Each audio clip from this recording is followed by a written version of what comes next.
అధికార పక్షం ప్రతిపక్షం 10 సంవత్సరాలు అధికారం అనుభవించిన తర్వాత ప్రతిపక్షంలో ఉన్నారు. ఎట్లా అనిపిస్తుంది? రాజకీయాలు వస్తే రెండు ఉంటాయి, రాళ్ళు పడతాయి, పూలు పడతాయి. మీ ఓటమి కారణం ఎవరు? మీరా కేసీఆర్? నో, నేను కేసీఆర్ గారు కాదు, నేను కాదు. నా ఓటమికి కేవలం షబ్బీరాల్ గారు నిజామాబాద్ రావడం మాత్రమే నా ఓటమి కారణం. కేసీఆర్ వచ్చిండు కామారెడ్డికి, ఆయన రాగానే నా మీద పీడబడ్డది. నా పార్టీ తీసుకుపోయి నాకు నిజామాబాద్ పారేసాను. ఓవర్ నైట్లో అక్కడ పోలరైజేషన్ జరిగింది. ఏం పోలరైజేషన్ అయింది? హిందూ ముస్లిం పోలరైజేషన్, మెజారిటీ మైనార్టీ హిందూ ముస్లిం పోలరైజేషన్ వచ్చింది. అది ఎవరు ఆపితే ఆపని కాదు. ఇతడు గెలిస్తే కాకి పిల్ల కాకి ముద్దు, నా పిల్లగాడు నాకు నా దగ్గరకు వస్తాడు. ఇంకోటి గెలిచిండ్రు అనుకో, వాడు వస్తాడు అన్నలేదా? ఇప్పుడు మీరు చెప్తున్న ఈ సర్వేలలో మీ పోటీ ఎవరితో? సరే, మీరు అధికారంలోకి వస్తే మీ పోటీ ఎవరితో? కాంగ్రెస్, బీజేపీ. ప్రజెంట్ మీ మాజీ పార్లమెంటేరియన్ కొత్త పార్టీ పెట్టి కవిత గారు 2019 ఎన్నికల్లో అరవింద్ గెలవడానికి కారణమైంది కూడా అదే పార్లమెంట్లో కొంతమంది శాసనసభ్యులని ఆవిడ బహిరంగంగానే చెప్పారు గతంలో. నా దగ్గర 10,000 మెజార్టీ వచ్చింది. ఎప్పుడు నన్ను ఒక ఎమ్మెల్యేగానో ఒక రాజకీయ నాయకులాగా నన్ను ఎప్పుడు ట్రీట్ చేయలే. Hello friends, welcome to our podcast. Telangana ఉద్యమకారుడు, ఎంతోమందిని ఉద్యమాల వైపు తీసుకొచ్చిన వ్యక్తి. 2009 నుంచి 2014 వరకు ఎక్స్ట్రీమ్ ఉద్యమంలో తను కూడా చాలా కీలక పాత్ర. అండ్ తెలంగాణ వచ్చిన తర్వాత 2 times ఎమ్మెల్యే. ప్రస్తుతం ప్రతిపక్షంలో ఉన్న అక్కడ మాత్రం అద్భుతమైనటువంటి సేవా కార్యక్రమాలు కొనసాగిస్తూనే ఉన్నారు. నాతో పాటుగా ఉంది 2 times ఎమ్మెల్యే, నిజామాబాద్ అర్బన్ మాజీ ఎమ్మెల్యే బిగాల గణేష్ గుప్తా గారు. నమస్తే అన్న. నమస్తే. ఎలా ఉన్నారు? గుడ్, బాగున్నాం. అధికార పక్షం ప్రతిపక్షం 10 సంవత్సరాలు అధికారం అనుభవించిన తర్వాత ప్రతిపక్షంలో ఉన్నారు. ఎట్లా అనిపిస్తుంది? అంటే రెండు డిఫరెంట్ రోల్స్, ఏదైనా కూడా బాధ్యతాయుతంగా చేయాల్సిందే. ఇప్పుడు 2009 నుంచి 14 వరకు మేము ఉద్యమంలో తెలంగాణ సాధన కోసం మేము పనిచేసినాం. 2009లో నేను పార్లమెంట్లో పోటీ చేసిన. అంతకుముందు పార్టీలో ఉన్నప్పటికీ కూడా మెయిన్ స్ట్రీమ్లో 2009 నుంచి 14 వరకు తెలంగాణ సాధన కోసం పనిచేసినటువంటి అనుభూతి ఒకటి. 2014లో తెలంగాణ వచ్చిన తర్వాత 14 నుంచి 2023 వరకు ఎమ్మెల్యేగా ఉండి ప్రభుత్వంలో ఉండి ప్రజలకు చేసినటువంటి సేవ అదొక అనుభూతి. దాని తర్వాత 2023 తర్వాత ఓటమి చెందినప్పుడు కూడా ప్రజల నుంచి మేమేం దూరం కాలే. ప్రజల యొక్క సమస్యలను ఎప్పటికప్పుడు లేవనెత్తుతూ వాళ్ళకి ఏం కావాలి, ఎట్లుండాలి, ఏమేమి సమస్యలు ఉన్నాయి, ఏ విధంగా ఉన్నాయి, వాళ్ళు మంచి చెడుల్లో మేము పాలు పంచుకుంటూ భాగం పంచుకుంటూ మమేకమై ఉన్నాం. గెలుపు ఓటములు అనేది చాలా సహజం. ఓడుతుంటాం, గెలుస్తున్నాం, ఎవరికి మనం రాచరికంలో లేం. కాబట్టి ప్రజాస్వామ్యంలో ప్రజలు ఏదైనా వివిధ కారణాలతో ఒకసారి గెలిపించచ్చు, ఒకసారి ఓటమి చెందొచ్చు. దాన్ని మేము గౌరవిస్తూనే ఇప్పుడు ప్రతిపక్ష హోదాలోనే ప్రజలకు దగ్గర అవుతూ మేము తిరుగుతూ ఉన్నాం. సో ఇప్పుడు ఆ డిఫరెన్స్ కూడా ప్రజల్లో తెలుస్తుంది. అరే, ఒక మంచి వ్యక్తినో, మంచి డెవలప్మెంట్ బాగా చేసే వాళ్ళను, అందుబాటులో ఉండే వ్యక్తిని దూరం చేసుకునేటటువంటి భావన ప్రజల్లో ఉందని చెప్పేసి నాకు తెలుస్తుంది. అంటే ఓడిపోవడానికి కారణం ఏంది, ఓడిపోయింది లేకపోతే ఇవన్నీ మాట్లాడుకుందాం. బట్ నా క్వశ్చన్ ఒకటి ఏంటంటే, ఓటమి చెందిన బీఆర్ఎస్ ఎమ్మెల్యేలు ఎవరు? నా ఫస్ట్ క్వశ్చన్ ఒకటే, బీఆర్ఎస్ పార్టీ అధికారం కోల్పోయిన తర్వాత ఒక సర్టెన్ టైంలో ఆఫ్ రికార్డ్ ఆన్ రికార్డ్ చిట్చాట్లో మీడియా జర్నలిస్ట్తో మాట్లాడినప్పుడు కానీ అగ్రనాయకులు నథింగ్ బట్ కేటీఆర్ కానివ్వండి, హరీష్ రావు కానివ్వండి, ఇంకెవరైనా కూడా మేము పాత ఎమ్మెల్యేలకే మళ్ళీ టికెట్లు ఇవ్వడం చేసిన పొరపాటు అయి ఉంటుంది అని ఒక మాట మాట్లాడుకొచ్చారు. తర్వాత కేసీఆర్ బాగానే చేసింది కానీ ఎమ్మెల్యేలు అవినీతి తట్టుకోలేకనే పబ్లిక్ ఎమ్మెల్యేలు ఓడగొట్టారు. అట్లా కేసీఆర్ ఓడిపోయింది తప్ప కేసీఆర్ని ఎప్పుడు జనం వద్దనుకోలేదు అని అంటున్నారు. సో మీ ఓటమికి మీరు కారణమా, కేసీఆర్ కారణమా? వాళ్ళు అన్న మాటలో కొంత నిజం ఉంది, లేదనట్లేదు, నిజం ఉంది. అంటే కొంతమందిని ఉద్దేశించి అక్కడ వారు మాట్లాడినటువంటి అవినీతికి పాల్పడ్డారు కాబట్టి అది నిజం అంటే కొంతమంది ఏమైందంటే సర్వేలు వచ్చినాయి, వాళ్ళు ఓడిపోతున్నారని తెలిసినా కూడా కేసీఆర్ గారు టికెట్ ఇచ్చారు.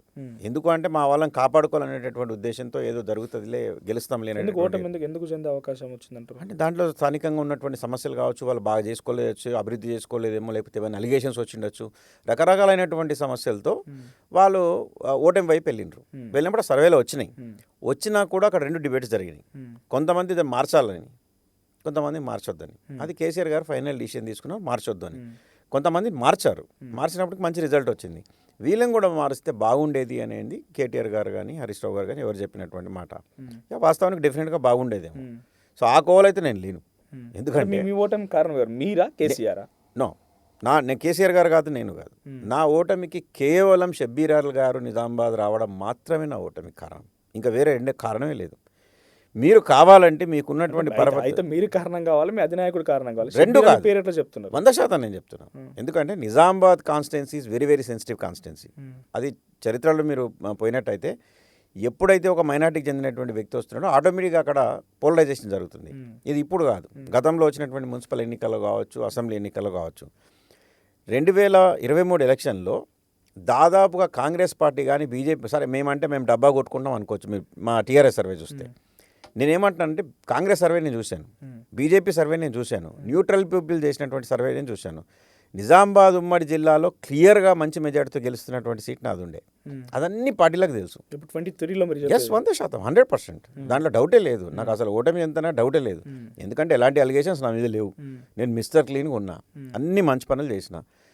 మన ఇండిపెండెన్స్ నుంచి ఇప్పటి వరకు ఎవరు చేయనటువంటి పని, నాకంటే టాల్ లీడర్స్ చాలామంది ఉన్నారు, కానీ మొత్తం నిజామాబాద్ని ద బెస్ట్ సిటీగా నేను తెలంగాణలో ఇచ్చినటువంటి మాట వాస్తవం. అది నేను కాదు చెప్పాల్సింది. కేటీఆర్ గారే మున్సిపల్ అడ్మినిస్ట్రేషన్గా ఉన్నటువంటి వ్యక్తి. ఆయన అన్ని సిటీస్ తిరిగి కూడా ఒకప్పుడు ఖమ్మం అనేది, ఖమ్మం లాగా నువ్వు చేస్తావా గణేష్ అనేది. దాని తర్వాత ఖమ్మం చూడడానికి కూడా నన్ను పంపించిన తర్వాత నువ్వు చేస్తావా, మ్యాచ్ చేస్తావా అన్నారు.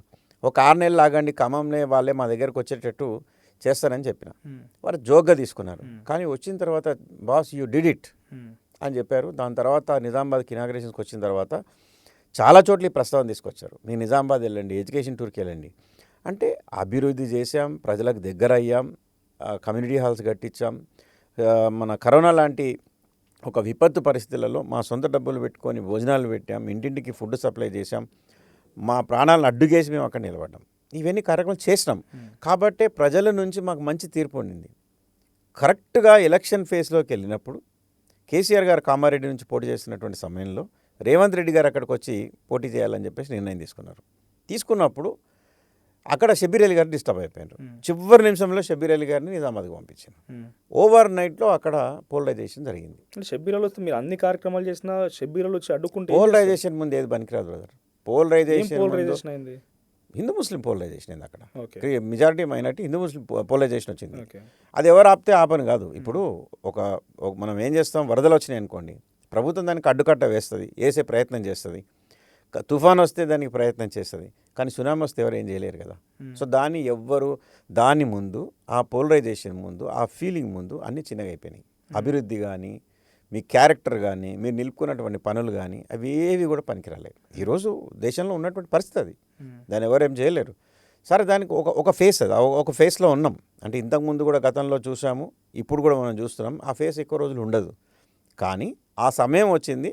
ఏకైక కారణం నాకు షబ్బీర్ అలీ గారు రావడం అనేది. మీరు నిజామాబాద్లో 100 మంది నాయకులని పరిణితున్నటువంటి నాయకులు కాదు, కామన్ పబ్లిక్ని మీరు అడిగినా మీకు అదే చెప్తారు. కానీ ఇక్కడ మీ విషయంలో మీ ఓటమి కాదు షబ్బీర్ అలీ రావడం పోలరైజేషన్ అంటున్నారు. కానీ కొంతమంది మీరు అంటున్నట్టు కొంతమంది వ్యక్తులు మరి మాకు చెప్పేవాళ్ళు మీకు అగేన్స్ట్ వాళ్ళు చెప్పారా, ఏం చెప్పినా కూడా ఇప్పుడు అందుబాటులో ఉండరు. తర్వాత 2 సార్లు మీరు గెలిపించారు, సరిపోయింది ఇక్కడికే. ఇక పైపెచ్చు కేసీఆర్ మీద కూడా కొంత వ్యతిరేకత స్టార్ట్ అయింది. ఏకంగా కామారెడ్డిలోనే కేసీఆర్ ఓడిపోయిందనంటే ఏ స్థాయిలో కొంత వ్యతిరేకత పవనాలు వీస్తున్నాయి ఆ సమయంలో మీకు అర్థమైంది. అందుబాటులో ఉండకపోవడం, వ్యతిరేకత రావడం, అక్కడికి వచ్చిన తర్వాత ధన్పల్ సూర్యనారాయణ గుప్తా మీకు అపోజిట్లో గెలిచిన వ్యక్తి కూడా బీజేపీ ఆ బెల్ట్ మొత్తంలో ఆర్మూర్ చూసుకున్నా, కామారెడ్డి చూసుకున్నా, నిజామాబాద్ అర్బన్ చూసుకున్నా, తర్వాత ఎంపీ కాన్స్టిట్యున్సీ చూసుకున్నా, ఈ చుట్టుపక్కల పరిసర ప్రాంతాల్లో బీజేపీ బలమైపోయింది. సో బీజేపీ బలంగా ఉంది కాబట్టి మీరు ఓడిపోయారు. అది నేను నమ్మానండి. ఎస్, మీరు అన్నమాట వాస్తవమే. కామారెడ్డిలో గెలిచింది, ఆర్మూర్లో గెలిచింది, బైన్సాలో గెలిచింది, నిర్మల్లో గెలిచింది, ఇవన్నీ ఓకే. కానీ షబ్బీర్ అలీ గారు రాకుండా ఉంటే మాత్రం నిజామాబాద్లో డెఫినెట్గా రిజల్ట్ వుడ్ హ్యావ్ డిఫరెంట్. అంటే నేను చెప్పేది నేను డబ్బా కొట్టుకునేది కాదు, మీకు సర్వే రిపోర్ట్లోనే మీకు చూపిస్తాను నేను కావాలంటే. షబ్బీర్ అలీ గారు రాకముందు ఎట్లా ఉంది సర్వే రిపోర్టు, షబ్బీర్ అలీ వచ్చిన తర్వాత ఓవర్ నైట్ మారిపోయింది. వితిన్ డే బై డే మాకు తెలుస్తుంది, మాకు డిటరేట్ అవుతుంది, మాకు తెలుస్తుంది కూడా. కానీ ఏం చేయలేని పరిస్థితి. మీరు ఎన్ని చేసినా అక్కడ ఎమోషనల్ స్పీచెస్, ఎమోషనల్ మాటలు ఇవన్నీ చెప్పేసరికి దాని ముందర ఏది కూడా కనపడలే, అన్నీ చిన్నగా అయిపోయినాయి. ఇంకోటి మీరు అందుబాటులో లేరన్నారు. అందుబాటులో ఉన్నటువంటి ఇప్పుడు వరకు ఇండిపెండెన్స్ నుంచి అందుబాటులో ఉన్నటువంటి ఎమ్మెల్యేగా నాకు పేరుంది. అత్యంత చిన్న కార్యకర్తలు కావచ్చు, ఎవరు సామాన్యులు వచ్చినా కూడా నేను కలిసిన తర్వాతనే నేను ఇంటికి వెళ్ళేవాడిని. సో ఎవరైనా బురద జల్లాలి, అలిగేషన్ చేయాలి, ఎందుకు ఓడిపోయిందంటే ఆయన ఉండేటోడు కాదు, అలిగేషన్ ఏదైనా చేయొచ్చు, అభివృద్ధి చేయలేదనొచ్చు, లేకపోతే ఇంకేదైనా చేయొచ్చు. ఎక్స్టార్షన్ చేసి అనొచ్చు, ఏమైనా చేయొచ్చు. చేయడానికి ఏముంది. బట్ నేను ప్రతి వారంలో 3 నుంచి 4 రోజులు నా నియోజకవర్గంలో ఉండేవాడిని. నైట్స్ రాత్రి 11 గంటల నుంచి ఉదయం 4 గంటల వరకు నేను ఆఫీసర్లను తీసుకొని అండర్ గ్రౌండ్ డ్రైనేజ్ చేసినటువంటి సమయంలో మేము తిరిగేవాళ్ళం. ఇప్పుడు నిజామాబాద్ మీకు ఇప్పటికి ఇండిపెండెన్స్ వచ్చి నుంచి జరిగినటువంటి అభివృద్ధి మహాయంలో జరిగింది అంటే దానికి ప్రధానమైనటువంటి కారణం కేసీఆర్ గారు ఇచ్చినటువంటి నిధులు. ఆ నిధులు ఇచ్చినా చేపించే సత్తా కావాలి అక్కడ. అండర్ గ్రౌండ్ డ్రైనేజ్ అంటే ఎవరు మంచి మంచి లీడర్లు కూడా దాని జోలికి పోరు. ఎందుకంటే next time result will be negative. ఎందుకంటే ప్రతి రోడ్డు, ప్రతి గల్లీ, ప్రతి ఇంటికి తవ్వాల్సి వస్తుంది. నిజామాబాద్ నగరం మొత్తం తవ్వేసినటువంటి పరిస్థితి 2014-18 మధ్యలో.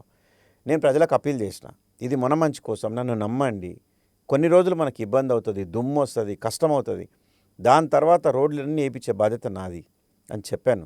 ప్రజలు నమ్మారు. 2018 ఎలక్షన్స్ వచ్చేసరికి నాకు రెట్టింపు మెజార్టీతో గెలిపించారు. ద హిస్టరీ మెజార్టీ వచ్చింది నాకు. ఎప్పుడు స్వతంత్ర తర్వాత రాలే నాకు అంత మెజార్టీ వచ్చింది. నేను మంచి మెజార్టీతో గెలిచాను. వారు అన్నమాట ప్రకారంగా ఒక్క అండర్ గ్రౌండ్ డ్రైనేజే కాదు, ప్రధానమైనటువంటి రోడ్లు, గల్లీ రోడ్లు, తర్వాత మీకు 25 కిలోమీటర్ల సెంటర్ మీడియన్లు, చెట్లు, లైటింగు, కూడలు, మళ్ళీ ఫౌంటైన్స్, అలాగే ఇప్పుడు ఐటీ హబ్ ఉంది. కరీంనగర్లో కట్టారు, అన్ని చోట్ల కట్టారు. కేటీఆర్ గారు ఐటీ మినిస్టర్, ఆయన వచ్చి అన్నాడు, boss this is the best IT hub you have. Municipal building కట్టారు. మున్సిపల్ బిల్డింగ్ వచ్చి ఆ కౌన్సిల్ హాల్ చూసి ఏమన్నారంటే this is better than assembly అన్నారు. ఇట్ ఈజ్, నేను చెప్పడం గొప్ప కాదు. అది ఆ రోజు అక్కడ ప్రశాంత్ రెడ్డి గారు కూడా మినిస్టర్ ఉన్నారు. ఆయన అప్పుడు తనే అసెంబ్లీకి ఇన్ఛార్జ్ కాబట్టి తనే ఉన్నారు.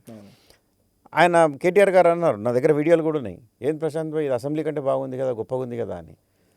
ద బెస్ట్ మున్సిపాలిటీ అని చెప్పేసి మీటింగ్లో చెప్పారు. అంటే కట్టడం కాదు, ది బెస్ట్, ప్రతి ఒక్కటి ది బెస్ట్. అట్లానే మినీ ట్యాంక్ బండ్ చేశాం, దాని గురించి కూడా అన్నారు, this is not the mini tank bund, this is the real tank bund, nothing less than tank bund అని. అలాగే వైకుంఠ ధామాలు ఒక 3 కట్టాం మేము అక్కడ. తన స్పీచ్లో అన్న మాట ఏంటంటే, హైదరాబాద్లో ఎవరైనా చనిపోతే జూబ్లీ హిల్స్లో మహాప్రస్థానం అని ఒకటి ఉంటుంది, అక్కడికి తీసుకెళ్తారు పెద్ద పెద్ద రాజకీయ నాయకులు, సినిమా యాక్టర్లు, పాపులర్ ఫిగర్స్. కానీ ఈరోజు నేను బల్లగుద్ది చెప్తున్నా, మహాప్రస్థానాన్ని తలదన్నేటటువంటి వైకుంఠ ధామాలు మీ దగ్గర ఉన్నాయి, దానికి పూర్తి బాధ్యత గణేష్ బిగాల గారిదే, అంత బాగా చేశాడని అన్నారు. అందరికి తెలుసు అది బాగా చేసినాం. సో మీరు ఎన్ని డెవలప్మెంట్ యాక్టివిటీస్ చేసినా కూడా ఎస్ పోలరైజేషన్ అంటున్నారు. ఎస్, ఈరోజు ఒక్క రోజుతో ఆగే పోలరైజేషన్ అయితే కాదు కదా అది. మనోజ్ గారు, నేను ఒకటే, రేపు మళ్ళీ ఎలక్షన్స్ బ్రదర్, మీరు ఇదే కంటెస్టింగ్ ఉంటే మళ్ళీ అప్పుడు పోలరైజేషన్ కాదంటే మీకు పొలిటికల్ క్వశ్చన్ మార్క్ అనేక అంటే అట్లా కాదు. ఇప్పుడు ఏమైంది, ఎండ లక్ష్మయ్య గారు ఒకసారి గెలిచారు. ఇప్పుడు మీకు చరిత్ర తీసుకున్నట్లయితే సమయంలో ఆయన గెలిచింది. ముక్కా దేవేందర్ గారు అని చెప్పేసి, ఆయనకు అసలు పాలిటిక్స్తో సంబంధమే లేదు, ఆయన బీజేపీ నుంచి వచ్చారు. అక్కడ ఒక మైనారిటీ వ్యక్తిని మున్సిపల్ చైర్మన్గా డిసైడ్ చేసింది కాంగ్రెస్ పార్టీ. ఈయన ఏమి తెలియనటువంటి వ్యక్తి కూడా చైర్మన్ అయిపోయాడు. అలాగే ఒక ఆమె డాక్టరు, ఆమె కూడా రాజకీయాలతో ఎలాంటి సంబంధం లేని వ్యక్తి, ఆమె బీజేపీ చైర్మన్ క్యాండిడేట్గా వచ్చింది. అక్కడ నుంచి మళ్ళీ మైనారిటీ క్యాండిడేట్ రాగానే ఈమె గెలిచిపోయింది. సో ఇది నేనున్నప్పుడు కాదు, అది జరుగుతుంది. ఎందుకు అని అంటే అక్కడ మా దగ్గర ఉన్నటువంటి పాపులేషన్ ఎక్కువ ఉంది, మా దగ్గర 40% మైనారిటీ. సో అట్లా అది ఎప్పుడు ఉంటుందని నేను అన్నాను. అట్లా ఉంటే నేను గెలిచడం కాదు కదా. 2 సార్లు మూమెంట్ ఫీవర్ వేరు కదా. అప్పుడు ఇంత బీజేపీ బజ్ లేకుంటుండే, అప్పుడు మీరు అంటున్నట్టుగా షబ్బీర్ అలీ రాలేదు, మీకు అన్ని అవకాశాలు కలిసి వచ్చినాయి. బట్ ఇది ఫర్దర్ కంటిన్యూ అయితే మీకు క్వశ్చన్ మార్క్ అయినాయి కెరీర్. ఇప్పుడు ఇది ఎట్లుంటుందంటే depends on the person, depends on the personality. ఇంత నేను 2 సార్లు నేను గెలిచింది కూడా మైనారిటీస్ మీద. అంతకుముందు తాహిర్ బిన్ అనేటువంటి వ్యక్తి మీద గెలిచిన. ఇప్పుడు షబ్బీర్ అలీ గారు ఏంది, కొంచెం టాల్ పర్సనాలిటీ, ఆయన బాగా మైనారిటీగా పాపులర్ ఉన్నటువంటి లీడర్, అప్పుడు మినిస్టర్గా చేశారు ఆయన, ఉన్నాడు కాబట్టి ఆయన వచ్చాడు. వచ్చిన తర్వాత డెఫినెట్గా మాకు ఈ రిజల్ట్ వచ్చింది. ఇది నేను కాదు మనోజ్ గారు, మీరు మీ రిపోర్టర్స్ ఉన్నారు, మీకు అన్ని జిల్లాల్లో ఉన్నారు, మీ నిజామాబాద్ హెడ్ క్వార్టర్లో కూడా ఉన్నారు. వారిని మైకి పెట్టి మీరు ఒక 100 మందిని అడిగిపోయండి. రోజు ఒక పాలిటెక్నిక్ గ్రౌండ్ అనో లేకపోతే ఐటీఐ గ్రౌండ్స్ అని ఉంటాయి, వాకర్స్ ఉంటారు, దాంట్లో మంచి అడ్వకేట్స్ ఉంటారు, డాక్టర్స్ ఉంటారు, ఇంజనీర్స్ ఉంటారు, చాలామంది వివిధ పార్టీలని. ఆఫ్ ద రికార్డ్ మీరు ఏ పార్టీని అడిగినా మీకు చెప్పే సమాధానం. సార్ ఇక్కడ పాసిబుల్ అయింది. ఓకే, మీ దగ్గర అర్బన్ ఏరియా కొంత మైనారిటీ ఓట్ బ్యాంక్ ఉంది, పోలరైజేషన్కి అవకాశం ఉంది, గతంలో కొన్ని చరిత్రలు చెప్పారు. Okay, yes. మీ పక్కన నిర్మల్లో ఏం జరిగింది, నిజామాబాద్ పార్లమెంట్లో ఏం జరిగింది, ఆర్మూర్లో ఏం జరిగింది, బైన్సాలలో కొంత ఫీవర్ ఉంటే ఉండొచ్చేమో. సో ఈ ఏరియాలో ఏం జరిగింది మరి అక్కడ? ఇప్పుడు నార్త్ తెలంగాణలో పర్టికులర్గా ఈ బెల్ట్ ఈ మీరు ఏదైతే చెప్పినటువంటి నిజామాబాద్ బెల్ట్లో బెల్ట్, నిజామాబాద్ ఆదిలాబాద్ కొంత ఏరియాలో. కొంత ఏరియాలో బీజేపీ బలపడ్డ మాట వాస్తవం. I agree, I admit it. అది బైన్సా కావచ్చు, ఇప్పుడు ఎట్లుంటుందంటే బైన్సా, బోధన్, నిజామాబాద్ ఈ మూడు ఎప్పుడు ఇంటర్ రిలేటెడ్ ఉంటాయి. బైన్సాలో గొడవ అయితే ఎఫెక్ట్ నిజామాబాద్లో పడుతుంది, నిజామాబాద్లో ఎఫెక్ట్ అయితే బోధన్లో ఎఫెక్ట్ పడుతుంది. అది ఎలక్షన్స్ కావచ్చు, ఇంకా సెంటిమెంట్స్ కావచ్చు, ఎలాంటివి అయినా కూడా పడుతుంటాయి. ఇప్పుడు కారణం ఏదైనప్పటికీ అక్కడ డెఫినెట్గా బీజేపీ గెలిచింది, మేము విల్ అగ్రీ. కానీ మేమేమంటున్నామంటే దాంట్లో ఈ అంటే ప్రొవోక్ చేయడం కావచ్చు, ఈ ఏమన్నా కావచ్చు, అక్కడ కొంత పెరిగింది. వాట్ ఈస్ ప్రొవొకేషన్ అంటే ఏ కైండ్ ఆఫ్ మనం చూస్తాం కదా సోషల్ మీడియాలో ప్రొవొకేషన్ కావచ్చు, పబ్లిక్ని టువర్డ్స్ కమ్యూనిటీ సైడ్ తీసుకుపోవడం కావచ్చు, ఇట్లాంటి వాట్ ఎవర్ ద రీజన్స్ అక్కడ గెలిచింది. కానీ నోబడీ ఈజ్ పర్మనెంట్. కాంగ్రెస్ ప్రభుత్వం, కాంగ్రెస్ 2009 వరకు కాంగ్రెస్ ఉంది 2 సార్లు. దాని తర్వాత మేము 2 సార్లు వచ్చాం. 2 సార్లు వచ్చిన తర్వాత వాళ్ళు వచ్చారు. 2014లో ఎంతమంది గెలిచారు? బీజేపీ 6 గెలిచారు. 2018 ఒకసారి కేవలం ఒకటే, రాజా సింగే. అప్పుడు ఏమన్నారు 2014 తర్వాత? ఇప్పుడు 6 గెలిచాం, మేము నెక్స్ట్ 60 గెలుస్తామన్నారు. ఇది మేము చూసినాం. నెక్స్ట్ అసెంబ్లీ మాదే, మేమే రూలింగ్ చేయబోతున్నాం అన్నారు. కానీ గెలిచింది ఒకటే. అది కూడా ఆయనకు ఉన్నటువంటి స్వతంత్రంగా ఉన్నటువంటి బలంతో ఆయన గెలిచాడు. సరే 2023 వచ్చింది, 8 మంది గెలిచారు. ఏమవుతుంది దాంట్లో? చాలామంది ఈరోజు ఏం చేయలేనటువంటి పరిస్థితి. సమాధానం ఒకటే చెప్తున్నారు, ఏంది మా ప్రభుత్వం లేదు, మేమేం చేయలేము, మా దగ్గర నిధులు లేవు. కంపారిజన్ వస్తుంది కదా. అంటే బీఆర్ఎస్లో ఉన్న ఎమ్మెల్యే ఉన్నప్పుడు ఎలాగ ఉండింది, ఈరోజు వీళ్ళుంటే ఏముంది? సరే మనం ఏదో ఒక ఎమోషనల్ ఓటింగ్తోనో వాట్ ఎవర్ మనం ఎన్నుకున్నాం. కానీ హౌ లాంగ్? 5 years మనం చూసినాం. గతంలో నా దగ్గరకు ఒక ఎనీ కమ్యూనిటీ వాళ్ళు ఒక రిప్రజెంటేషన్ పట్టుకొని వస్తే కమ్యూనిటీ నిరాహాలు ఇవ్వడానికి నా దగ్గర నిధులు ఉండే. అదొక సిడిపి నిధులు కావచ్చు, ప్రభుత్వం నుంచి వచ్చిన ముఖ్యమంత్రి గారు ఇచ్చినటువంటి SDF కావచ్చు. ప్రతి ఒక్క కమ్యూనిటీకి కమ్యూనిటీ హాల్స్ కట్టించిన నేను. చరిత్ర అది ఎప్పుడు చరిత్రలో లేదు, కానీ మేము కట్టించాం. ఎందుకంటే మా దగ్గర సర్ప్లస్ నిధులు ఉండే కాబట్టి. ఈరోజు వారికి నిధులు లేవు. కాంగ్రెస్ పార్టీ తానే మొత్తం తన దగ్గర పెట్టుకొని వాళ్ళకి ఇవ్వట్లేదు. ఒకటి. రెండోది, కాంగ్రెస్ పార్టీ అధికారంలో ఉండి కాంగ్రెస్ పార్టీ ఎమ్మెల్యేలు ఉన్న చోటనే చాలా గడ్డు పరిస్థితి. ఇక వీరేం చేస్తారు? వీరేం చేయలేరు. సరే సెకండ్ టైం మళ్ళీ గెలిపించచ్చు అని అనుకుంటున్నారు. దగ్గర కొంత పట్టుబట్టి కేంద్ర నిధులు పట్టుకొస్తున్నారు. ఎక్కడిని తీసుకొస్తారు? కేంద్ర నిధులు సాధ్యమా? అంటే కేంద్ర నిధులు డైలాగులు చాలా కొట్టవచ్చు.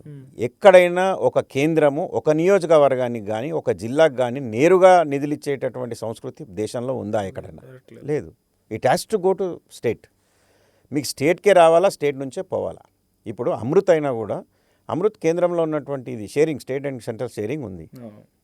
కానీ డైరెక్ట్గా నేను వచ్చేసి నా ఎమ్మెల్యే ఇక్కడ ఉన్నాడు, నేను అక్కడ ఇస్తానని చెప్తే రాష్ట్రం ఒప్పుకుంటుందా? Proposal has to go from the state. So అట్లా లేదు. వాళ్ళు చెప్తారు మేము కేంద్రంలో ఒక్క రూపాయి. సో దే ఆర్ హెల్ప్లెస్ అంటారు ఇప్పుడు మరి? 100% they are helpless. One more, ఇందాక మీరు ఒక ఎగ్జాంపుల్ చెప్పారు. I thought of asking the question. ఒక డాక్టర్ ఎవరో లేడీ వచ్చారు, అప్పుడు భారతి రాణి ముస్లిం ఎవరో వచ్చారు, she doesn't know politics but she won the election. And ఇంకొకరి పేరు చెప్పారు, దేవేంద్ర. ఆయన కూడా she is unaware of politics, ఆయన కూడా గెలిచారు. సో ఇప్పుడు కూడా పోలరైజేషన్లో అంటే పక్క తెలంగాణలో మనం మాట్లాడాలి, డమ్మీ క్యాండిడేట్లు అయినా సరే పోలరైజేషన్ ద్వారా గెలిచారని అంటున్నారు. ఇప్పుడు మీ ఆపోజిట్లో గెలిచిన ఎమ్మెల్యే కూడా డమ్మీ క్యాండిడేటే, కానీ పోలరైజేషన్తో గెలిచారని అనుకుంటున్నారా? నేను డమ్మీ అని ఆయన అనలే. రాజకీయాలకు సంబంధం లేని వ్యక్తులు కూడా గెలిచారని. ఓకే, ఇప్పుడు ఈయన కూడా సంబంధం లేని వ్యక్తి. నేను ఎప్పుడు కూడా ఒకళ్ళ మీద అబండాలు వేయడము, బూతులు మాట్లాడటం చేయను. ఈయన డమ్మి ఆవిడ అట్లాంటి మాటలు మాట్లాడను. నేను భారతీ రాణి గారు డాక్టరు, ఆమెకు రాజకీయాలతో సంబంధం లేదు, సడన్గా వచ్చింది గెలిచింది అన్న. ముక్కా దేవేందర్ గారు అనే వ్యక్తి కూడా ఆయన వ్యాపారస్తుడు, ఆయన కూడా సడన్గా వచ్చి గెలిచాడన్న. కానీ ఇప్పుడు ఈయన సడన్గా వచ్చి గెలిచారంటున్నారా? అంటే ఈయన ఉన్నాడు, ఇంతకుముందు 2014లో నా మీద పోటీ చేశాడు, కానీ ఆయన ఓడిపోయాడు. ఓడిపోయినప్పటికీ ఆయన పనిచేస్తున్నాడు, మామూలుగా RSSలో కావచ్చు, ఇలాంటి యాక్టివిటీస్లో ఆయన పాల్గొంటున్నాడు. ఆయనకు రాజకీయం చేయాలనేది, మళ్ళీ పోటీ చేయాలనేది ఉంది కాబట్టి ఆయన నిలబడ్డాడు, వచ్చింది. హౌ ఇస్ యువర్ అంటే మీ తర్వాత ఆయన రూలింగ్ ఎట్లా ఉంది ఇప్పుడు మీ నిజామాబాద్ అర్బన్లో? ఏం చేయలేని పరిస్థితి. ఇప్పుడు నేను ఇన్ని మీకు డెవలప్మెంట్ యాక్టివిటీ చెప్పాను, కొత్త చేయాల్సినటువంటి అవసరం లేదు. ఒక్కటి కూడా మెయింటెనెన్స్ లేదు. ఈరోజు ఒక్కటి కూడా మెయింటెనెన్స్ లేదు మేము చేసిన దాంట్లో. అది మినీ ట్యాంక్ బండ్ కావచ్చు, అంటే ఇంకా చెప్పుకుంటే బోర్ అయిపోద్ది. దాంట్లో లైట్లు లేవు, మేము పెట్టినటువంటి లైట్స్ లేవు. మీరు కొత్తగా పెట్టాల్సినటువంటి అవసరం లేదు. నేను చాలాసార్లు మీడియాలో చెప్పాను నేను, మీరు అద్భుతం చేయాల్సిన అవసరం లేదు, మేము చాలా అద్భుతాలు చేసాం, దాన్ని మెయింటైన్ చేయండి అంతే. 25 కిలోమీటర్ల సెంటర్ మీడియంతో మేము నిజామాబాద్ మొత్తం మెరిపిస్తే దాంట్లో బల్బులు పోతే బల్బులు వేయలేనటువంటి పరిస్థితి. బల్బ్స్ లేవు, చీకటి, కిలోమీటర్లు చీకటి. ఇప్పుడు ఈనాడు లాంటి పేపరు తన మెయిన్ ఎడిషన్లో మెయిన్ లైన్ తీసుకొని రాసిండ్రు అక్కడ నిజామాబాద్ అంధాకారం అని చెప్పేసి. అంటే వాళ్ళు ఎంత ఇంపార్టెన్స్ ఉంటుంది దానికి రాస్తారు. కిలోమీటర్ లైట్ లేవు, చెట్లు, అక్కడ నీళ్లు పోసేటటువంటి పరిస్థితి లేదు. చాలా చెట్లు కిలోమీటర్లు ఎండిపోయినాయి. ఎంత గ్రీన్గా మేము చేసినామో అంత ఎండిపోయినాయి. ఈరోజు ఐటీ హబ్ కంపెనీలన్నీ మూతపడ్డాయి. ఏదో 2-3 కంపెనీలు ఉన్నట్టున్నాయి. ఆ రోజు మేము కట్టించిందే కాక అమెరికా పోయి స్వయంగా తిరిగి తీసుకొచ్చి కంపెనీని తెచ్చిపెట్టినాం. అక్కడ ఫెసిలిటీస్ లేక, కరెంటు పోయినా, జనరేటర్ పోయినా దిక్కులేని పరిస్థితి ఉండడం వల్ల ఏ కంపెనీస్ ఉండడం లేదు. దాని అదే పరిస్థితి. మున్సిపల్ వ్యవస్థ కుప్పగోలింది, మెయింటెనెన్స్ లేదు, మినీ ట్యాంక్ బండ్ లేదు. అక్కడ ఎంత బ్యూటిఫుల్గా మన కేటీఆర్ గారు అయితే కీర్తించిండ్రో అంత బ్యూటిఫుల్గా చేసినటువంటి వైకుంఠ ధామాలు ఈరోజు చెత్త కుప్పలా తయారైనాయి. దానికి ఎవరు బాధ్యత? ఇప్పుడు మీరు ఓట్లు ప్రజలు వేసి గెలిపించారు కదా. సో మాకు ప్రభుత్వంలో మేము లేవు, మాకు నిధులు రావడం లేదు, ఒక యాంటీ ఇన్కంబెన్సీ వల్ల నేను ఓడిపోయానని కొద్దిసేపు మీరు అనుకోండి నేను ఏదో తప్పు చేశాను, నేను సరిగా ప్రజలకు అందుబాటులో లేను, సరిగా పనులు చేయలే, నాకు యాంటీ ఇన్కంబెన్సీ వచ్చింది, నేను ఓడిపోయా. I respect public decision. ఆ యాంటీ ఇన్కంబెన్సీ అనేది ఇప్పుడు అధికారం ఉన్న వాళ్ళకి కూడా ఉంటుంది కదా. కోర్స్ ఏ పార్టీకైనా ఉంటుంది, ఎవ్వరు అతిథులు కాదు. ఒకళ్ళు 5 సంవత్సరాలు ఉండొచ్చు, ఒకళ్ళు 10 సంవత్సరాలు ఉండొచ్చు. అది మనం మన రాష్ట్రంలోనే కాదు, దేశంలో అన్ని చోట్ల చూసినాం. నేను చాలా బలవంతుని, నన్ను ఓడగొట్టేటోళ్ళు లేడు అంటే స్టాలిన్ కూడా ఓడిపోయాడు, మమతా బెనర్జీ కూడా ఓడిపోయింది.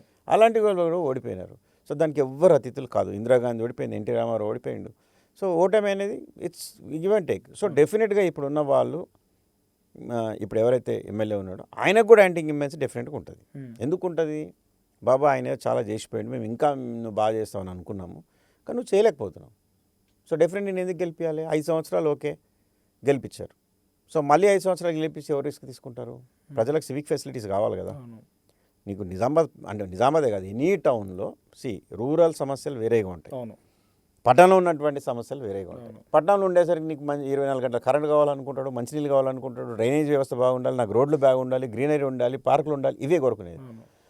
అవి మేము ప్రతి దగ్గర చేసినాం. ఇంకా చేయాల్సిన చాలా ఉన్నప్పటికీ మేము చేసినాం, బాగా ఓపెన్ జిమ్స్ చేసినాం. ఓపెన్ జిమ్ సాటిస్ఫాక్టరీగా లేదని అంటారు ఎమ్మెల్యే. 100% నేను అందుకే చెప్తున్నా మనోజ్ గారు, మీకు అదే చెప్తున్నా. మీ టీవీ సంస్థ ఉంది, మీ దగ్గర ఛానల్ ఉంది, మీ రిపోర్టర్స్ ఉన్నారు, మీరు నాయకులను కాదు కలవాల్సింది, ప్రజలని. ఇప్పుడు ఒక పార్క్ ఉంది, ఆ పార్క్లోకి వెళ్ళి మీరు ప్రజల్ని పలకరియండి. పార్క్ మీకు ఇప్పుడు బాగుందా, ఇంతకుముందు బాగుందా, సమస్యలు ఎట్లున్నాయి, మీకు అడుగడుగునే మీకు సమస్యలు తెలుస్తాయి. ఎందుకంటే నేను చెప్తే అరే నేను చేసిన కాబట్టి నేను గొప్పగా చెప్పుకుంటున్నాను, నా ఆపోజిషన్ వ్యక్తి కాబట్టి ఆయన నిందిస్తున్నానేమో అనేటటువంటి ఉంటుంది. నేను చెప్పే మాటలు వాస్తవమా కాదా మీరు ప్రజల నుంచి తీసుకోండి, పబ్లిక్ ఒపీనియన్ తీసుకుంటాము. మీరు ఒక 2 times లెజిస్లేటివ్ మెంబర్ కదా, నాకు ఒక చిన్న కన్ఫ్యూజన్ ఉంది. ఎందుకు కేవలం ఇప్పుడు ఈ 2023 ఎలక్షన్స్ తర్వాత నుంచి ఆర్మూర్లో ఎందుకు గొడవలు జరుగుతున్నాయి? కేవలం ఆర్మూర్లో ఏంది పొలిటికల్ పార్టీస్ మధ్య ఛాలెంజెస్, మీ దగ్గర ఎందుకు ఛాలెంజెస్ అవుతూ ఉన్నాయి? తర్వాత బైన్సాలో ఎందుకు అవుతున్నాయి, నిర్మల్లో ఎందుకు అవుతున్నాయి, కేవలం ఈ కాన్స్టిట్యున్సీ కామారెడ్డిలో ఎందుకు ఛాలెంజెస్ అవుతున్నాయి? బీజేపీ ఎమ్మెల్యేలు ఛాలెంజ్లు చేస్తున్నారు, ఇక్కడ ఇష్యూస్ అవుతున్నాయి, ఎందుకు ఇక్కడే ఛాలెంజెస్ అవుతున్నాయి? ఎక్కడ ఛాలెంజెస్ అవుతున్నాయి? ఈ నియోజకవర్గాల్లో కామారెడ్డిలో ఛాలెంజెస్ అవుతాయి, బైన్సాలో అవుతాయి, నిర్మల్లో అవుతాయి, ఆర్మూర్లో అవుతాయి, మీ దగ్గర అవుతున్నాయి. ఎందుకు ఇక్కడ మా నియోజకవర్గం పెద్ద గొడవలు లేవు అంటే ఛాలెంజ్ ఇప్పుడు ఆయన ఓపెన్ ఛాలెంజ్ డిబేట్ జరిగి గొడవ జరగకపోయినా కూడా అది ఎందుకు అయింది? ఇప్పుడు నేనేమంటున్నా అంటే, నేను 2.5 సంవత్సరాలుగా నేను ప్రశ్నించలే. మా ముఖ్యమంత్రి గారు చెప్పారు, ఎవరికైనా మనము వాళ్ళు స్టెబిలైజ్ కావడానికి వారు కొంత సమయం ఇవ్వాలి. మాజీ ముఖ్యమంత్రి వాటెవర్ మాకు ఎప్పటికీ ముఖ్యమంత్రి, మాకు ఎప్పటికీ ముఖ్యమంత్రి వారే. సో ఆయన చెప్పారు, చాలా సమయం మన 2.5 సంవత్సరాల సమయం ఇచ్చిన తర్వాతనే మనం మాట్లాడాలి, వాళ్ళ ఫెయిల్యూర్స్ కానీ సక్సెస్ కానీ వాటెవర్. మేము అదేవిధంగా మేము ఇచ్చాం. ఎప్పుడు కూడా మేము పోవడం, మా కార్యకర్తలను కావడం, ఏదో మా whatever celebrations, formation days, 15 August, ఇప్పుడు మీ ఇంటర్వ్యూ తర్వాత 15 ఆగస్టుకి వెళ్తున్నాం, ఇట్లాంటి కార్యక్రమం అన్నీ పోయినాం. కానీ ఎక్కడ కూడా మేము కట్టెలో కాలు పెట్టి రోజు కెలకలే. ఇప్పుడు ఇల్లు కట్టినోడికే తెలుస్తుంది ఇల్లు కూలితే దాని బాధ ఎంత ఉంటుందో. ఈరోజు కట్టించింది నేను కాబట్టి ఆ బాధ నాకే ఉంటుంది. చెట్లు ఎండిపోతుంటే బాధ నాకే ఉంటుంది. అక్కడ మినీ ట్యాంక్ బండ్ లాకేస్తే కాంగ్రెస్ వాళ్ళకి బాధ ఉండదు, ఇంకా వేరే వాళ్ళకి బాధ ఉండదు. సో అధికారంలో ఉంది కాంగ్రెస్ పార్టీ కాబట్టి, ఇక్కడ బీజేపీలో ఎమ్మెల్యే ఉన్నాడు కాబట్టి ఆయన ప్రశ్నించరు. ఇప్పుడు ఈయన ఎమ్మెల్యే కాబట్టి, నా కాంగ్రెస్ అధికార పార్టీ కాంగ్రెస్లో ఉంది కాబట్టి ఆయన ప్రశ్నించొద్దని చెప్పి వాళ్ళంతా ములాఖత్ అయినారు. ఇప్పుడు చివరికి ఎవరు ఇక్కడ ప్రతిపక్షాలు ఉంది? నేనే కదా.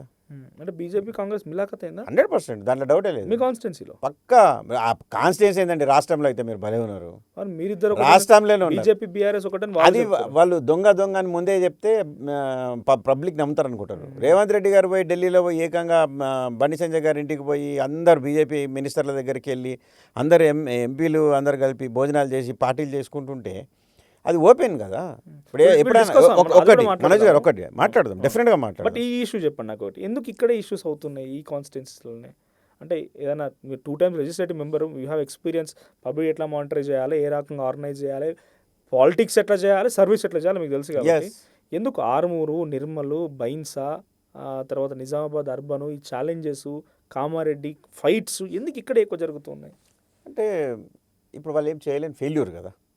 ఇప్పుడు వాళ్ళు ఫెయిల్యూర్ అయినారు, ఏమీ చేయట్లేదు కాబట్టి వాళ్ళ ఫెయిల్యూర్స్ని మేము ఎత్తి చూపుతున్నాం. అది నచ్చట్లేదు వాళ్ళకి. నచ్చకుండా మా మీద అలిగేషన్స్ ఇస్తున్నారు రివర్స్గా.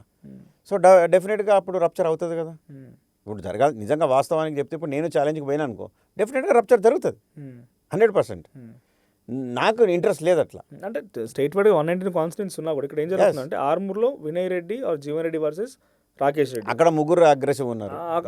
ముగ్గురు అగ్రెసివ్ అంటే ఫైట్ మామూలు ఫైట్ గా కర్రలతో కొట్టుకోవడం.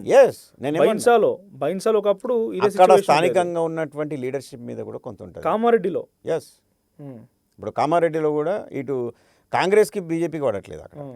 అక్కడ కాంగ్రెస్లో ఇంటర్నల్గా గ్రూప్స్ ఉన్నాయి, అటు బీజేపీ ఎమ్మెల్యే ఉన్నాడు.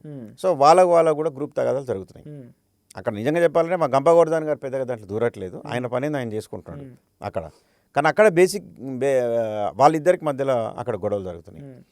సో మీరు బైన్సాలో అన్నట్టు బైన్సాలో పెద్దగా తగాదాలు ఏం లేవు. ఇప్పుడు రామారావు పటేల్ ఆయన బీజేపీ అయినట్టుగా ఆయన కొంచెం సాఫ్ట్ క్యారెక్టర్, ఆయన సాఫ్ట్ క్యారెక్టరు.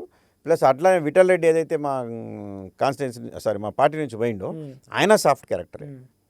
నారాయణరావు పటేల్ అని ఎక్స్ఎమ్మెల్యేలో ఆయన కూడా కొంత ఓకే. కాబట్టి పెద్ద రప్చర్స్ అక్కడ నేను చూడలే. ఇప్పుడు మీరు నిర్మల్ విషయానికి వచ్చిండ్రు. ఆర్మూర్లో ఉన్న మాట వాస్తవమే, కామారెడ్డిలో ఉన్నటువంటి మాట వాస్తవమే. బట్ నిర్మల్లో కూడా పెద్దగా ఏం అంత గొప్పగా ఏం లేవు. అక్కడ ఉన్నది ఇంద్రకరణ్ రెడ్డి గారు ఉన్నారు కాంగ్రెస్లో, శ్రీహరి గారు ఉన్నారు. మరి అక్కడ ఎమ్మెల్యే కర్ల ఫైట్లు లేవు, బట్ ఛాలెంజెస్ ఉన్నాయి. ఛాలెంజెస్ కర్ల ఫైట్లు మాత్రం ఇక్కడే కనబడుతుంది. నో డెఫినెట్గా ఛాలెంజెస్ అనేది ఉంటుంది. పార్టీ ఉన్న తర్వాత మా పార్టీ అప్పుడు కూడా ఉన్నాయి, మా మీద కూడా గొడవలు చేసిరు, మా మీద కూడా ఛాలెంజెస్ అయినాయి, అప్పుడు అయినాయి. కానీ రాయలసీమ ఆంధ్రాలో ఉన్నటువంటి పాలిటిక్స్ ఇప్పటికీ తెలంగాణలో లేవు. అది స్థానికంగా ఉన్నటువంటి లీడర్స్ మీద, అక్కడ ఉన్నటువంటి పరిస్థితుల మీద ఆధారపడి ఉంటుంది. ఇప్పుడు ఏదైనా మీకు శబ్దం రావాలి అంటే 2 చేతులు కొట్టుకుంటేనే వస్తుంది. ఒక చెయ్యి సైడ్కి జరిగిందనుకో అది శబ్దం రాదు. మాకు చేతగాక కాదు, మాకు సబ్జెక్టు లేక కాదు, అది కప్పిపుచ్చుకోవడానికి. చెట్లు ఎండిపోతున్నాయి అంటే 1000 రూపాయల చెట్టు 4000కు వీళ్ళు కొన్నారు అంటే ఏంటి? ఏమన్నా షాపా, కిరాణా షాపా? There are particular rates, SSR rates అన్నీ ప్రభుత్వంలో నుంచి మీకు టెండర్ సిస్టమ్ ఉంటుంది, అన్నీ ఉంటాయి. సో నీకు చెట్లు పెట్టరా నాయన అంటే నువ్వు దాని మీద ఆఫ్టర్ దీస్ డెవలప్మెంట్స్ ఇన్ని రకాలుగా సిడిపి, కార్పొరేషన్ డెవలప్మెంట్ ఫండ్స్ కానీ, central development funds, state development funds అన్నీ వచ్చిన తర్వాత కూడా మీకు మొన్న మున్సిపల్ ఎలక్షన్లో వచ్చిన అర్బన్ ఏరియాలో కార్పొరేషన్లో ఒక్క BRS party corporator. What is that biggest failure కదా? 10 సంవత్సరాలు మీరు అధికారంలో ఉన్నారు, ఇంత డెవలప్మెంట్ యాక్టివిటీస్ చేసారు, you are 2 times MLA and senior MLA, ఉద్యమ నేపథ్యం ఉంది, మంచి టాక్టివ్, మీరు అంటున్నట్టుగా కామ్ గోయింగ్ అనబడ్డా you are subject to point. So ఎందుకు ఒక్క కార్పొరేటర్కి పరిమితమయ్యారు? ఇప్పుడు మాకన్నా ముందు 10 సంవత్సరాలు కాంగ్రెస్ పార్టీ అధికారంలో ఉంది, జాతీయ పార్టీ, చాలా మాకంటే చాలా పెద్ద చరిత్ర ఉన్నటువంటి, అత్యంత చరిత్ర ఉన్నటువంటి పార్టీ. మన 2019లో 2 సీట్లు వచ్చినాయి వాళ్ళకి, only 2 seats. So nobody is permanent. బీజేపీకి అప్పుడు 28 వచ్చినాయి, మొన్న 28 వచ్చినాయి. బట్ డోంట్ కంపేర్, అంటే కంపేర్ కాదు. నేను ఏమంటున్నా అంటే ఇది ఏదైతే ఫీలింగ్ ఉందో ఇది కంటిన్యూ అవుతుంది, ఇది కంటిన్యూ జరిగింది, ఇప్పటి వరకు కంటిన్యూ అయ్యింది. కాబట్టి ఆ విధంగా ఓటింగ్ జరిగింది. అధికారంలో ఉన్నారు. జనరల్గా మీకు ఎట్లుంటుంది బ్రదర్, ఎవరైతే అధికారంలో ఉన్నారో లోకల్ బాడీ ఎలక్షన్స్ కూడా టువర్డ్స్ వాళ్ళకి ఫెచ్చింగ్ ఉంటాయి. ఇప్పుడు నేను ఎమ్మెల్యే ఉన్నా, మాకు అధికారంలో ఉన్నప్పుడు 2 సార్లు మేయర్ మాదే, బీఆర్ఎస్ పార్టీని మేయర్ ఉండే. ఇప్పుడు అధికారంలో కాంగ్రెస్ పార్టీ ఉంది. సో బీజేపీలో ఎమ్మెల్యే ఉన్నాడు, ఎంపీ ఉన్నాడు. సో ఈ ఏదైతే ఈ సెన్సిటివ్ సిచ్యువేషన్ ఇప్పుడు ఉందో ఆ పోలరైజేషన్ వల్ల బీజేపీ కోట్లు వచ్చినాయి, అదే నీకు గవర్నమెంట్లో ఉన్నది కాబట్టి ఆ ఓట్లన్నీ అంటే గవర్నమెంట్లోనే మనకు పనులు జరగాలి కాబట్టి కాంగ్రెస్ కొన్ని ఓట్లు వచ్చినాయి. బట్ ఎంఐఎం కూడా మా దగ్గర మన సైజబుల్ ఉంటుంది. 14 సీట్లు ఎంఐఎంకి వచ్చినాయి. అవును. గతంలో 16 వచ్చినాయి, ఈసారి 14 వచ్చినాయి. సో వాళ్ళు అధికారులు ఉన్నారు కాబట్టి ఇప్పుడు కాంగ్రెస్ పార్టీతో లైన్ ఉన్నారు కాబట్టి కార్పొరేషన్ వాళ్ళు కొట్టారు. అవును. ఎస్. కానీ మీరు ఒకటే ఫెయిల్యూర్ అనేది ఎట్లా విశ్లేషిస్తారు? కేవలం వాళ్ళు ఆర్గనైజ్ చేసారు కాబట్టి ఫెయిల్ అని అనుకుంటున్నారా? You have your failures too. సరే ఇప్పుడు ఒక్కటి మనోజ్ గారు, ఇంత yes of course with everything KCR గారి నిధులతోనే, దాంట్లో డౌట్ లేదు. కేసీఆర్ గారి ఆశీర్వాదంతో, కేటీఆర్ గారి ఒక దూరదృష్టితోని, ఆయన మున్సిపల్ అడ్మినిస్ట్రేషన్ మినిస్టర్ కాబట్టి వారిచ్చినటువంటి నిధులతోనే నిజామాబాద్ని అంత అందంగా మేము తీర్చిదిద్దినాం. దాంట్లో ఎలాంటి డిస్ప్యూట్ లేదు. ప్రజలు ఒక కాజ్ని వేరేలాగా చూసి నన్నే ఓడగొట్టినప్పుడు ఈ మున్సిపల్ కార్పొరేటర్స్తో ఒక లెక్క. అంటే ఇప్పుడు ఆ సిచ్యువేషన్ అట్లా ఉంది అక్కడ, ఆ సిచ్యువేషన్. కానీ లాంగ్ టైం ఉండదు. యాంటీ ఇంకంబెన్సీ ఇంకా స్టిల్ కంటిన్యూ అవుతుందా? ఎస్, ఇప్పటిదాకా వచ్చింది, ఇప్పటిదాకా ఉంది. కానీ రీసెంట్గా జరిగినటువంటి సర్వేలో 3 సంస్థల సర్వేలు చూసినాం. అది బీఆర్ఎస్ పార్టీ చేపించింది కాదు, సమ్ థర్డ్ పర్సన్. 3 సర్వేలు మేము చూసినాం. 3 సర్వేల్లో కూడా బీఆర్ఎస్ పార్టీ అధికారంలోకి రాబోతుంది. దాంట్లో కాన్స్టిట్యున్సీ వైజ్ కూడా మీకు సర్వే జరిగింది. ఆ కాన్స్టిట్యున్సీ వైజ్ ఉన్న 3 సర్వేలో కూడా నిజామాబాద్ అర్బన్ బీఆర్ఎస్కే పట్టం కడుతున్నారు. బికాస్ అక్కడ ఇచ్చి చూసాం, మేము ఎమ్మెల్యేని ఇచ్చాం, ఎంపీని ఇచ్చాం, లోకల్గా మీకు 28 కార్పొరేటర్లను ఇచ్చాం. అయినా కూడా అక్కడ పరిస్థితి బాగాలేదు. ప్రజలు ఎమోషనల్గా ఎన్ని రోజులు ఉంటారు? ఎక్కువ లాంగ్ టైం ఉండడానికి ఇష్టపడరు.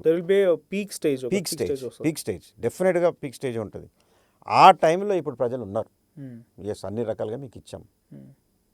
ఈరోజు మీరు పర్ఫార్మెన్స్ చూపెట్టట్లేదు. ఈరోజు రేవంత్ రెడ్డి గారు లోకల్ బాడీ ఎలక్షన్స్ ఎందుకు పోవట్లేదు? సర్పంచ్ ఎలక్షన్స్ ఎందుకు పెట్టారు? మున్సిపల్ ఎలక్షన్స్ ఎందుకు పెట్టినారు? సర్పంచ్ ఎలక్షన్లు లేకపోతే, మీ మున్సిపల్ ఎలక్షన్స్ లేకపోతే మీకు కేంద్రం నుంచి మ్యాచింగ్ ఫండ్స్ రావు కాబట్టి పెట్టారు.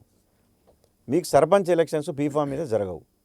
మీరు 1000 గెలిచినా 4000 అని చెప్తే అడిగేటోళ్ళు లేడు. Because there is no party sign. ఈరోజు జిల్లా పరిషత్ పెట్టడానికి ఎందుకు జంగుతుంది కాంగ్రెస్ పార్టీ? ఎందుకు జంగుతూ ఉంది? వాళ్ళకి తెలుసు స్థానికంగా ఉన్నటువంటి పరిస్థితి ఏంటి. గెలిచే పరిస్థితి లేదు. సో మున్సిపాలిటీలో కూడా మేము అధికారంలో ఉన్నప్పుడు వచ్చిన సీట్లు మా వాళ్ళకి రాలే, చాలా తక్కువ వచ్చినాయి కంపారిటివ్లీ. అందుకోసం అని చెప్పేసి వాళ్ళు జంగుతూ ఉన్నారు ఈరోజు. సో నేను ఎక్కడ షాక్ అయ్యానంటే, సో కరీంనగర్, నిజామాబాద్ వీకి సంబంధించి గ్రాడ్యుయేట్ సెలక్షన్స్, ఒక టీచర్స్ ఎమ్మెల్యే సెలక్షన్ జరిగింది. బీఆర్ఎస్ పార్టీ 10 సంవత్సరాలు మీకు తెలియదేం కాదు, ఉప ఎన్నికలకు పెట్టింది పేరు బీఆర్ఎస్ పార్టీ. మహబూబ్ నగర్ కానీ, కరీంనగర్ కానీ ఎన్ని ఉప ఎన్నికలు వస్తున్నాయంటే బీఆర్ఎస్ పార్టీ అక్కడ ఏదో రకంగా డ్రామాలు చేసి, జిమ్మికలు చేసి, ఎమోషన్తో గెలవాలి, లేకపోతే ఉప ఎన్నిక తీసుకురావాలి, అది మ్యాండేట్గా. అట్లాంటి సిచ్యువేషన్ నుంచి టీచర్స్ ఎమ్మెల్సీలో పోటీ చేయలేదు, గ్రాడ్యుయేట్స్ ఎమ్మెల్సీలో పోటీ చేయలేదు. నిజామాబాద్ ఎంపీ కంటెస్ట్ చేయడం కోసం కూడా అఫ్కోర్స్ ఈ మేబీ సీనియర్ లీడర్ కావచ్చు, బట్ చాలా చతికిల పడిపోయింది అభ్యర్థి విషయంలో కూడా. మీరు గతంలో పోటీ చేసిన అనుభవం ఉంది మీకు. ఇంకెవరైనా కూడా పర్ఫెక్ట్ పర్సన్ని, ఒక అగ్రెసివ్ పర్సన్ తీసుకో. Arvind not only joke person ఏం కాదు, ఆయన ఈజ్ సమ్వాట్ ఫెరోషియస్, అగ్రెసివ్గా ఆయన వాయిస్ ఉంటా ఉంటుంది. అలాంటి సిచ్యువేషన్లో ఒక పర్ఫెక్ట్ అభ్యర్థిని పెట్టలేకపోయిన ఒక భావన పబ్లిక్లో కూడా కలిగింది. 2 సార్లు అభ్యర్థులు పెట్టకపోవడం వెనుక, ఒక పర్ఫెక్ట్ క్యాండిడేచర్ని డిసైడ్ చేసుకోలేకపోవడం వెనుక ఏ రకంగా బీఆర్ఎస్ విశ్లేషిస్తోంది? ఇప్పుడు మీరు బై ఎలక్షన్స్లలో మేమేదో తారుమారు చేసినాం, ఏదో సంథింగ్ మీరు అట్లా అంటే ఎలక్షన్ మూమెంట్ సిచ్యువేషన్, దాంట్లో అది సిచ్యువేషన్, అది మీరు అన్నమాట వాస్తవం. మెదక్లో ఫస్ట్ ఉప ఎన్నిక వచ్చింది, కేసీఆర్ గారు రాజీనామా చేసి ఎంపీ ప్రభాకర్ రెడ్డి గారికి ఇచ్చేసిండ్రు. తెలంగాణ ఉద్యమ సమయంలో కూడా వచ్చినాయి. కేసీఆర్ గారే స్వయంగా 2 సార్లు కరీంనగర్ నుంచి రిజైన్ చేసి పోటీ చేసిండ్రు. దాని తర్వాత ఇప్పుడు పోచారం శ్రీనివాసరెడ్డి గారు కావచ్చు, గంప గోవర్ధన్ గారు కావచ్చు, ఇట్లా అందరూ బై ఎలక్షన్స్ పోటీ చేసి మళ్ళీ వచ్చిన నిజామాబాద్లో ఎండ లక్ష్మీనారాయణ కూడా ఉప ఎన్నికల నుంచి వచ్చిన వ్యక్తి.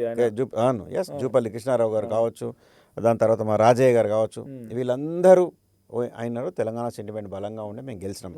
ఈవెన్ ఆఫ్టర్ గవర్నమెంట్ మేము ప్రభుత్వం అధికారంలోకి వచ్చిన తర్వాత కూడా చాలా బై ఎలక్షన్స్ వచ్చినాయి వివిధ కారణాలతో. అన్నిట్లో కూడా మళ్ళీ తిరిగి బీఆర్ఎస్ పార్టీ గెలిచింది మెజారిటీ. బట్ కొన్ని చోట్ల ఫెయిల్యూర్స్ కూడా ఉన్నాయి. సరే, 1-2 చోట్ల ఉండొచ్చు, నేను కాదనట్లేదు. మీరు దుబాక గురించి దీన్ని మాట్లాడుతున్నారు, అది నాకు తెలుసు. బట్ వేరే ఎమ్మెల్యేలు చనిపోయిన చోట కూడా జనరల్గా సింపతి ఉంటుంది. నారాయణ ఖేడ్ బీఆర్ఎస్ గెలిచింది. కృష్ణారెడ్డి గారు చాలా పెద్ద లీడర్, చాలా ఓల్డ్ లీడర్, అక్కడ గెలిచింది. పాలేరు మా దగ్గరనే తుమ్మలనాగేశ్వర గారు గెలిచిండ్రు అప్పుడు. అట్లాంటి చోట్ల కూడా గెలిచినటువంటి పరిస్థితి ఇక్కడ ఉండే. మీకు మెదక్ పార్లమెంట్ కావచ్చు, అలాగే మీకు వరంగల్ పార్లమెంట్ నుంచి కావచ్చు, అక్కడ బై ఎలక్షన్ శ్రీహరి గారు ఇదైనప్పుడు, అట్లా ఏ ఎలక్షన్స్ వచ్చినా బీఆర్ఎస్ పార్టీ గెలుస్తూ వచ్చింది. సరే ఈరోజు మా 10 సంవత్సరాల్లో మేము యాంటీ ఇన్కంబెన్స్ అంటామా, ప్రజలకి బోర్ కొట్టిందంటామా, కారణాలు ఏవైనా కావచ్చు, ప్రజలు రిజెక్ట్ చేశారు. ఎస్, వి రెస్పెక్ట్, అండ్ మేము ఆపోజిషన్లో ఉన్నాం. ఒక పర్టికులర్ ఎలక్షన్ గురించి ఇప్పుడు బాజిరెడ్డి గోవర్ధన్ గారి నుంచి మీరు మాట్లాడారు, ఎంపీ కరెక్ట్ క్యాండిడేట్ పెట్టలేదని. నేను అనట్లేదు, అంటే వస్తున్న మాట వాటెవర్. నేనేమంటానంటే బాజిరెడ్డి గోవర్ధన్ గారు ఆయన ఒక సర్పంచ్ నుంచి వచ్చినటువంటి వ్యక్తి. సర్పంచ్, మండల్ ప్రెసిడెంటు, దాని తర్వాత ఆర్మూర్లో ఎమ్మెల్యేగా గెలిచారు, దాని తర్వాత బాన్స్వాడలో ఎమ్మెల్యే గెలిచారు, దాని తర్వాత రూరల్ నుంచి ఎమ్మెల్యేగా 2 సార్లు గెలిచారు. గెలిచిన తర్వాత ఇంత సీనియారిటీ అయినటువంటి వ్యక్తి ఆర్టీసీ చైర్మన్ కూడా ఆయన పోటీ చేసిండ్రు. సో ఆయనకు ఆ పరపతి ఉంది, అంటే ఆర్మూర్లో రూట్స్ ఉన్నాయి, రూరల్లో ఉన్నాయి, ప్లస్ కమ్యూనిటీ కూడా సామాజిక వర్గం సేమ్ అరవింద్ గారి ఏదైతే ఉందో సామాజిక వర్గం ఆయన అయితే చాలా బలంగా ఉంది అని చెప్పేసి ఆయనను పెట్టారు. ఆయన ఈజీ క్యాండిడేట్ ఏం కాదు. సరే రిజల్ట్ అట్లా అనుకున్నప్పుడు మేము బీఆర్ఎస్ వన్ సైడ్ మేము కొట్టిన రోజులు కూడా ఉన్నాయి. అప్పుడు బీజేపీకి పెద్దగా ఏం సీట్లు రాలే, మేము కూడా కొట్టినాం. అప్పుడు మీకు తీసుకొడితే మీకు జిహెచ్ఎంసీలో కూడా పెద్ద సీట్లు రాలే కదా అక్కడ. సో వాళ్ళకి అప్పుడు రాలేదు అని అంటే ఇన్ని 6 ఎమ్మెల్యే ఉన్నటువంటి పరిస్థితిలో ఉన్నటువంటి వాళ్ళకి జిహెచ్ఎంసీలో పెద్ద సీట్లు రాకపోతే వాళ్ళు ఏమనుకోవాలా? ఒకప్పుడు పార్లమెంట్ బీజేపీకి 2 అద్వానీ గారు, వాజ్పేయి గారు 2 సీట్లు, ఈరోజు అయింది కదా, మళ్ళీ ఇప్పుడు మన డౌన్ఫాల్ అయింది కదా. అంటే కనీసం కంటెస్ట్ కూడా చేయని సిచ్యువేషన్ ఉంది. గ్రాడ్యుయేట్స్ కానీ తర్వాత టీచర్స్ కానీ ఎమ్మెల్సీ మొన్న వచ్చిన ఎమ్మెల్సీలలో కనీసం కంటెస్ట్ చేయలేదు. కంటెస్ట్ చేయలేదు. సరే అది మా కేసీఆర్ గారి నిర్ణయం, వారు వద్దనుకున్నారు, పోటీ చేయలే. సో ఇప్పుడు చాలా చోట్ల చాలాసార్లు బీజేపీ కూడా పోటీ చేయలే, చాలా ఎలక్షన్లు పోటీ చేయలే, పోటీ చేసింది తక్కువ. మీరు బీజేపీతో కంపేర్ చేసుకుంటారు తెలంగాణ. కాంగ్రెస్ కూడా చాలా చోట్ల గివప్ చేసింది ఎలక్షన్స్లో. మేము అధికారంలో ఉన్నప్పుడు వాళ్ళ క్యాండిడేట్లు కూడా దొరకని పరిస్థితి. మేము కేవలం 10 సంవత్సరాలు మేము పరిపాలించినాం, మిగతా ఉద్యమ సమయమే కదా, పరిపాలించింది 10 సంవత్సరాలే. అత్యధికంగా ఈ రాష్ట్రాన్ని పరిపాలించింది ఎవరంటే కాంగ్రెస్ పార్టీ. కానీ అలాంటి సమయంలో కూడా వాళ్ళకు అభ్యర్థులు కూడా దొరకనటువంటి పరిస్థితి. మొత్తం ఇంకా అంటే అసెంబ్లీ స్పీకర్లు సరే అది ఆబ్వియస్లీ గవర్నమెంట్ ఉంటే ఇది ఉంటుంది, చైర్మన్లు అంతా మా వాళ్ళే ఉంటారు. కానీ అక్కడ మండలిలో చూసినా ఎక్కడ చూసినా మా బీఆర్ఎస్లో తప్ప, ఎమ్మెల్సీలు చూసినా బీఆర్ఎస్లో తప్ప కాంగ్రెస్ పార్టీకి అసలు ఎక్కడ ఉనికి అనేది లేకుండే, మాట్లాడేవాడు కూడా లేకుండే. ఎవరన్నా చూస్తారా ఈయన మాట్లాడుతున్నాడు, 5-6 ఉండే పరిస్థితి, వాళ్ళు కూడా పెద్ద మాట్లాడే పరిస్థితి లేదు. సో నేను ఏమంటానంటే దిస్ ఈజ్ నాట్ పర్మనెంట్, అది ఎవరికైనా జరగవచ్చు. మాకు జరిగింది, కానీ రేపు రాబోయే రోజుల్లో మంచి రోజులు ఉన్నాయని చెప్పేసి మాకు కనబడుతుంది. సో 3 పబ్లిక్గా సర్క్యులేట్ అయినటువంటి సర్వేలు, ఇంకొక 3 ఆఫ్ ద రికార్డ్, నేను పేర్లు చెప్పలేనవి, కానీ ఒక ఉన్నతమైనటువంటి కాంగ్రెస్ లీడర్ చేయించినటువంటి, చాలా ఫేమస్ లీడర్ చేయించినటువంటి సర్వే చూసి ఆయన కూడా కంగుదిన్నాడు. అది ఒక బీజేపీ చేయించినటువంటి సర్వే, దాంట్లో బీఆర్ఎస్ అవి సర్క్యులేట్ కాలే. మీరు చెప్తున్న ఈ సర్వేలలో మీ పోటీ ఎవరితో? సరే మీరు అధికారంలోకి వస్తే మీ పోటీ ఎవరితో? Congress, BJP? No, not at all. Yes, అది నేను చెప్తున్నది కాదు, సర్వేలో వచ్చింది రిపోర్ట్స్ అవి. Okay, speaking about your parliamentarian, మీ పార్లమెంట్ నిజామాబాద్ పార్లమెంట్ ధర్మపురి అరవింద్ గారితో మీకున్న టర్మ్స్ ఏంటి? నేను చెప్తున్నానంటే, నేను చెప్పేది రాష్ట్రంలో వచ్చేటటువంటి గవర్నమెంట్ దాంట్లో వాళ్ళు అదే చెప్పారు. నిజామాబాద్ పార్లమెంట్లో ధర్మపురి అరవింద్ గారు గెలుస్తారు, ఇంకోటి గెలుస్తారని చేయలేదు. అది వారు చేసింది రాష్ట్రంలో అధికారంలోకి ఎవరు రాబోతున్నారు. నిజామాబాద్ అరవింద్ ఎంపీ గారి యొక్క మీతో టర్మ్స్ ఎట్లా ఉంటాయి, లేకపోతే ఆయన పరిపాలన 2019 నుంచి 23-24 వరకు చూసినా ఇప్పుడు కంటిన్యూ అవుతుంది కదా, మీరు ఎట్లా ఏముంది? ఆ వారి పని వారు చేసుకుంటారు, ఎంపీ నా పని నేను చేసుకుంటా. ఇప్పుడు నేను ఎమ్మెల్యే, నా పని నేను చేసుకుంటా. అసెంబ్లీ ఎప్పుడు నా జోలికి రాలేదు. ఆయన పార్లమెంట్, ఆయన పని ఆయన చేసుకుంటాడు. సో నాకు ఆయనతో నెమ్మది గొడవ, ఎవరి పని వాళ్ళు చేసుకుంటాం. టర్మ్స్ అంటూ మాకు శత్రుత్వం లేదు, మిత్రుత్వం లేదు. Speaking about pure politics, present మీ మాజీ పార్లమెంటేరియన్ ఒక కొత్త పార్టీ పెట్టారు, కవిత గారు. ఒకప్పుడు మీ నిజామాబాద్ పార్లమెంట్లో చాలా దగ్గరగా తనతో పాటు తిరిగిన దాంట్లో నాకు తెలిసి వాట్ ఐ ఫీల్ ఇస్ మీరు చాలా దగ్గరగా ఉండేది తనతో. ఏం జరిగింది ఆ తర్వాత 2019 ఎన్నికల్లో అరవింద్ గెలవడానికి కారణమైంది కూడా అదే పార్లమెంట్లో కొంతమంది శాసనసభ్యులు అని ఆవిడ బహిరంగంగానే చెప్పారు. గతంలో మీ పార్టీలో ఉన్నప్పుడు చెప్పుకొచ్చారు, బహిరంగంగానే వార్తలు వచ్చినాయి, రకరకాల చర్చలు జరిగినాయి. 2019 ఎలక్షన్స్లో కవిత ఓటమికి ఎమ్మెల్యేలే కారణం అని అంటే దాంట్లో where you are also the reason? నా దగ్గర 10,000 మెజార్టీ వచ్చింది నా నియోజకవర్గం. ఓకే, 10,000 మెజార్టీ వచ్చింది. సరే, మా అధినేత కుమార్తె కాబట్టి నేను ఎక్కువ దాన్ని సబ్జెక్ట్లోకి నేను పోను. కారణాలు చాలా ఉన్నాయి, అలిగేషన్స్ పెట్టవచ్చు, ఏం పెట్టవచ్చు. మీరు కూడా దగ్గర అన్నారు కాబట్టి ఎస్ దగ్గరే ఉన్నాం, నేను కాదని లేదు. వాళ్ళ కుటుంబానికి నేను కేసీఆర్ గారికి దగ్గరే, కేటీఆర్ గారికి దగ్గరే, హరీష్ రావు గారికి దగ్గరే. అప్పుడు కవిత గారు ఉన్నప్పుడు కవిత గారికి కూడా దగ్గరే. అంటే మీ పార్లమెంట్ వారు కూడా నన్ను ఒక కుటుంబ సభ్యులాగా ఈ రోజు వరకు కూడా చూస్తారు. అందరూ కూడా ఎప్పుడు నన్ను ఒక ఎమ్మెల్యేగానో ఒక రాజకీయ నాయకులాగా నన్ను ఎప్పుడు ట్రీట్ చేయలే. ఆ అనుబంధం నాకు వారి కుటుంబంతో ఉంది. అట్లానే మా దగ్గర 10,000 మెజార్టీ వచ్చింది నా కాన్స్టిట్యున్సీలో. సరే, అక్కడ కరీంనగర్ నిజామాబాద్తో పాటు కరీంనగర్లో బండి సంజయ్ గారు కూడా గెలిచారు, వినోద్ గారు మరి ఆయన కూడా ఎక్స్ఎంపీ, ఆయన కూడా ఓడిపోయారు. కాబట్టి అంతకన్నా ఎక్కువ డీటెయిల్స్కి నేను పోదలుచుకోలేదు. అది మా అధినేత గారి కుమార్తె కాబట్టి నేను ఎక్కువ మాట్లాడాను. ఇప్పుడు పార్టీ ప్రత్యర్థి కదా మీకు? పార్టీ ప్రత్యర్థి అయినప్పుడు అది వేరు. కానీ అక్కడ ఎవరు ఎమ్మెల్యేలు ఓడగొట్టారు అది అనేది మాత్రం అసమంజసం. అది కాదు. ఒకరు చెప్పి ఓటు ఏమని చెప్తారు కానీ ఓటు ఏదని మాత్రం ఎవరు జనరల్ ఓటర్కి చెప్పరు. ఓటర్కి చెప్తే కూడా అది ఆగదు మాట. తను అలా మాట్లాడినప్పుడు ఏమనిపించింది మరి మీకు? నేను ఏమంటున్నా, నేను మెజార్టీ ఇచ్చాను. ఓవరాల్ కామెంట్ అది. నేనైతే మెజార్టీ ఇచ్చాను. నా దగ్గర ఇట్స్ వెరీ క్లియర్ దట్ నేను వర్క్డ్.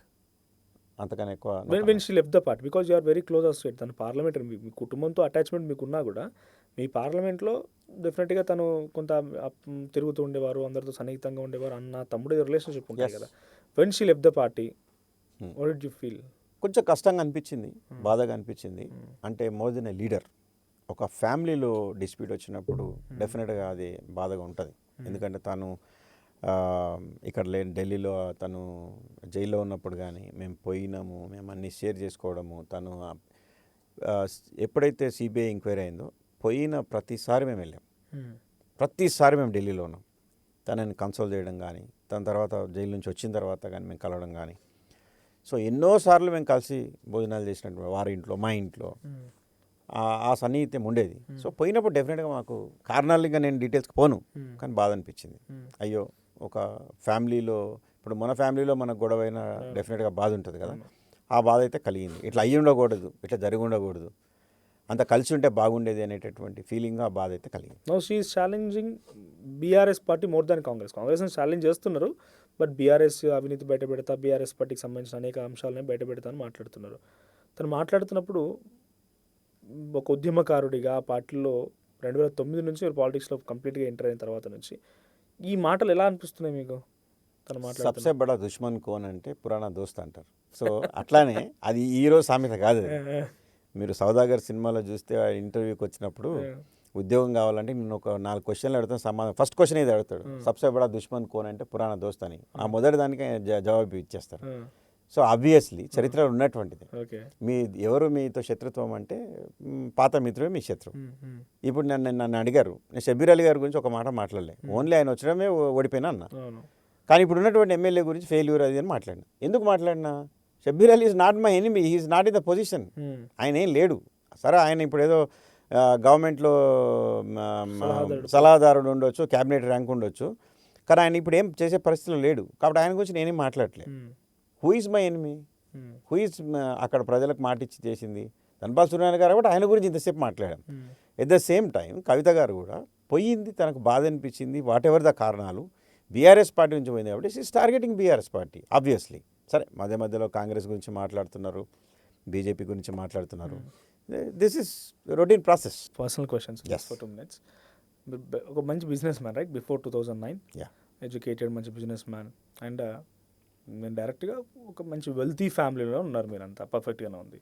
మోస్ట్లీ ఇలా ఉన్న వాళ్ళు basically from your community politics రావాలని చాలా తక్కువ మంది ఉంటారు, చాలా తక్కువ రేట్గా లెక్క పెట్టవచ్చు, మనం వేలే లెక్క పెట్టవచ్చు. ఎక్కువగా బిజినెస్కి పోవాలి, మంచి అబ్రాడ్కి పోవాలి, అక్కడ బిజినెస్ చేయాలి, ఇక్కడ బిజినెస్ చేయాలి, రియల్ ఎస్టేట్ కంపెనీస్ ఉన్నాయి, ఇట్లాంటి ఆలోచనతో ఉంటారు కదా.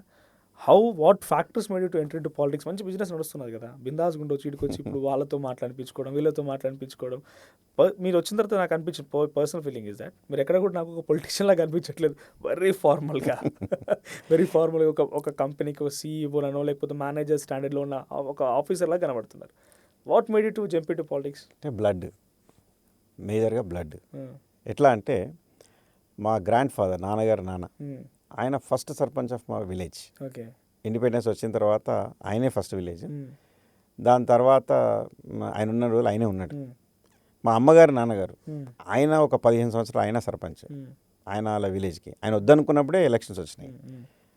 సో మేబీ ఇద్దరు సైడ్ నుంచి వచ్చినటువంటి బ్లడ్ ఏమో. మ్మ్. ఈ సేవ అనేది మామూలుగా మా ఫ్యామిలీలో ఉన్నటువంటిది. అంటే అన్నదానం అనుకోవచ్చు, గుళ్ళు కట్టేయడం అనుకోవచ్చు, దానాలు ధర్మాలు ఈ ఫస్ట్ నుంచి ఉన్నాయి. మాకు ఆల్ జనరేషన్స్ నుంచి వస్తున్నాయి. మ్మ్. ఇప్పుడు కూడా రీసెంట్గా కూడా మేము గుడి కట్టాము మా గ్రామంలో. మ్మ్. చాలా పాపులర్ టెంపుల్ కట్టాము అక్కడ. ఇది మా తాతగారు కట్టించినటువంటి టెంపుల్ పురాతనమైందని మళ్ళీ రీకన్స్ట్రక్షన్ చేసినాం. మ్మ్. మా నాన్నగారి పేరు మీద హై స్కూల్, మా తాతగారి పేరు మీద ప్రైమరీ స్కూల్ కట్టాం మా గ్రామంలో. Hmm. Yes, that is the best, one of the best school in Telangana, hmm. Not Nizamabad district. Hmm. Top 2-3లో వస్తుంది. మ్మ్. అంత బాగా కట్టాం. మ్మ్. మా నాన్నమ్మ గారి పేరు మీద అక్కడ వైకుంఠధామం కట్టాం. సో ఇవన్నీ మా బ్లడ్లోనే ఉన్నాయి. ఎవరో చెప్తే రావు.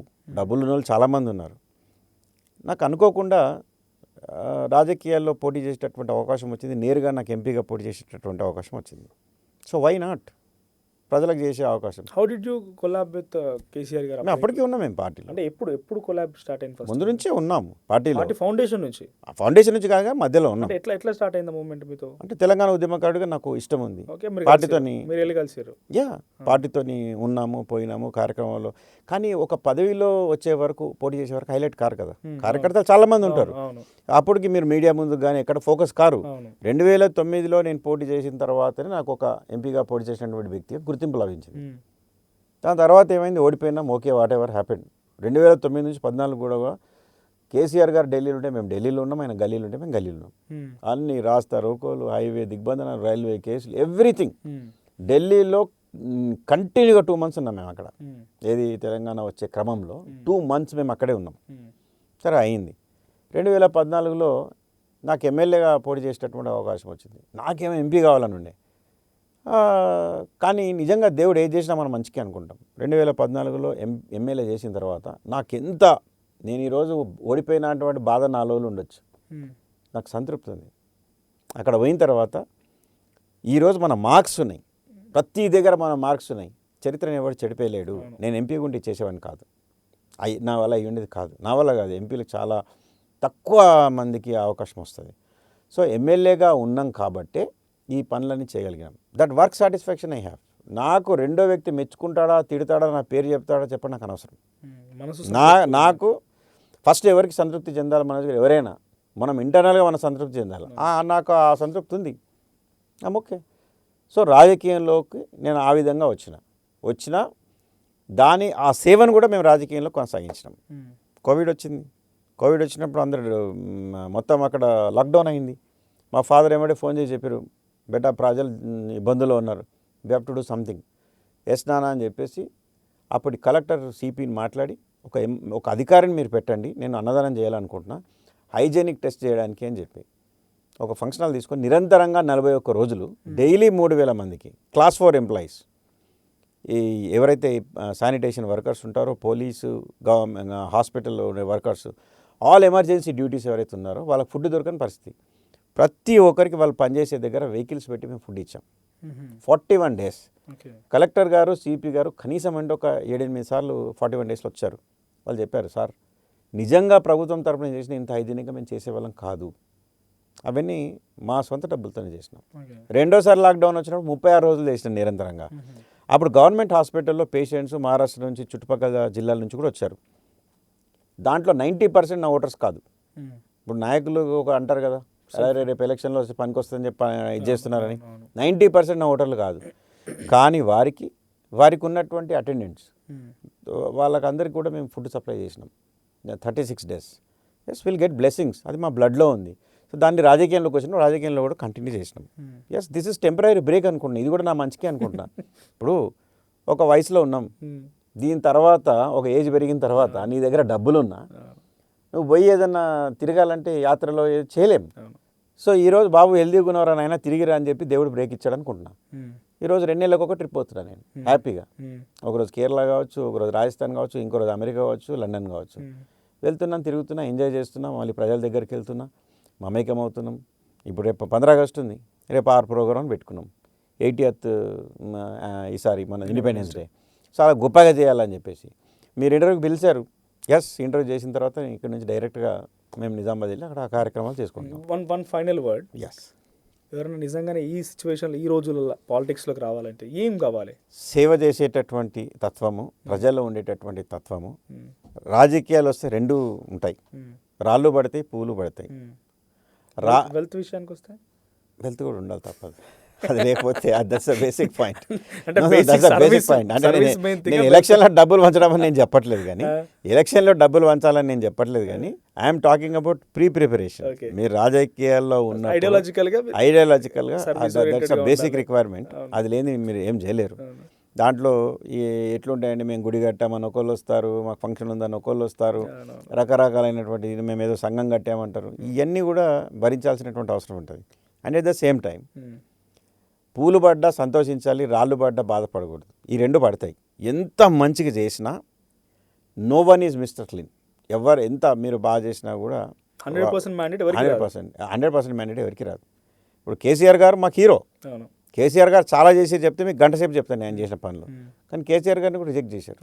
ఎన్టీ రామారావు గారు హీరో, ఆయన కూడా రిజెక్ట్ చేశారు. ఇందిరాగాంధీ లాంటి టాల్ లీడర్ ఇప్పటిదాకా దేశంలో లేరంటారు, మరి ఆమెను కూడా రిజెక్ట్ చేశారు. సో అట్లాంటివి మనం తీసుకోవాలి. ఎస్, నాకు కొన్ని రోజులు బాధ ఉండింది డెఫినెట్గా. అరే ఇంత చేసినా నన్ను ఎందుకు ప్రజలు వద్దనుకున్నారు, నేను ఏం తప్పు చేశాను, అసలు నేను ఏం చేశాను, నా పొరపాటు ఎక్కడ జరిగింది, నేను ఎప్పుడు ప్రజలతోనే ఉన్నా కదా, అన్ని మంచి చేసుకున్నాను, నన్ను నేను చాలా క్వశ్చన్ చేసుకున్నా. కానీ చాలామంది మీలాంటి వాళ్ళు అరే ఒకటే ఫ్యాక్టర్ ఉండదు, మీ ఫెయిల్యూర్ అని మీరు ఎందుకు అనుకుంటున్నారు, కొన్నిసార్లు మీకు తెలియని దానివల్ల ఫ్యాక్టర్స్ వల్ల మీరు ఇబ్బంది పడతారు. సో నెలలో 2 నెలలో 3 నెలలో బాధపడ్డాం. దాని తర్వాత క్యారీ ఆన్. ఎస్, ఆపోజిషన్ లీడర్గా మా పాత్ర పోషిస్తున్నాం. డెఫినెట్గా మాకు మంచి రోజులు కనిపిస్తున్నాయి. 3 సర్క్యులేట్ అయినటువంటి సర్వేలు, ఆఫ్ ద రికార్డ్గా ఉన్నటువంటి 3 మంచి చాలా టాప్. అంటే అందులో ఒక్కటి కూడా బీఆర్ఎస్ చేసింది లేదు, అన్నీ కూడా బయట వాళ్ళు చేసినాయి.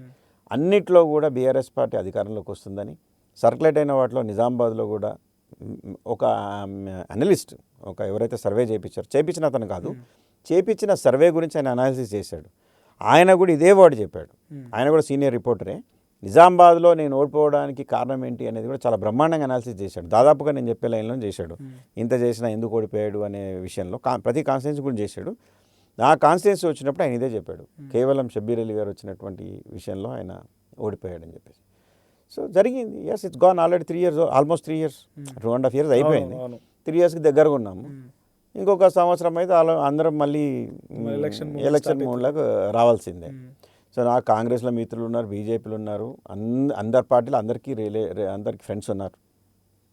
అలా ఫీలింగ్ ఎట్లా ఎంత బ్యాడ్గా ఉందో మాకు తెలుసు. మేము మా పార్టీలో ఎంత గొప్పగా ఉన్నాం. మేము వేల కోట్ల రూపాయలు తీసుకొచ్చినాం. ఈరోజు పట్టుమని 10 కోట్లు కూడా తీసుకోలేని పరిస్థితి. చాలా అంత గడ్డు పరిస్థితుల్లో వాళ్ళు ఉన్నారు. Nobody is happy. మేము గవర్నమెంట్ లేకుండా మేము బాధపడుతున్నాం. మేము ఎమ్మెల్యే లేకుండా ఉన్నోళ్ళు అధికార పార్టీలో ఉండి కూడా బాధపడేటటువంటి పరిస్థితి. సో వాటితో మేము కంపేర్ చేసుకుంటే we are much better. Okay, anyway all the best and good luck. Thank you. So ఇది బిగాల గణేష్ గుప్తా గారితో స్పెషల్ పాడ్కాస్ట్. సో మీకేమనిపించింది, మీకున్న అనుమానాలు, సందేహాలు ఇంకేమన్నా కూడా కామెంట్ చేసే ప్రయత్నం చేయండి.